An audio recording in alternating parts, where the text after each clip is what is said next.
The next scrapbook spread in my reading journal is for Sleepyhead by Mark Billingham.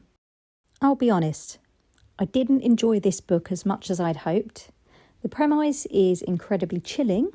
It's a serial killer who isn't trying to kill but actually leave his victims alive in a locked-in state.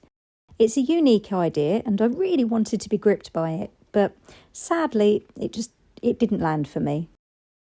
For the background, I've chosen a paper that seems a bit dreamlike, but it's also a bit dark, so it's kind of like a bad dream, which I thought was quite fitting with the storyline from Alison's perspective. And then on the other side, I've used a brick wall embossed texture symbolising the locked-in element of the story.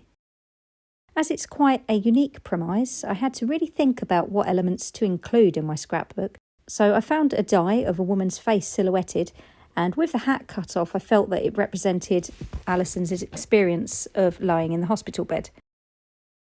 The red bubble die seemed to be a good addition for texture, and it also reminded me a little bit of blood. As it's a detective story, I wanted to create a mini suspect board to be included on the spread, and so I used red embroidery floss and some small embellishments as the string and drawing pins.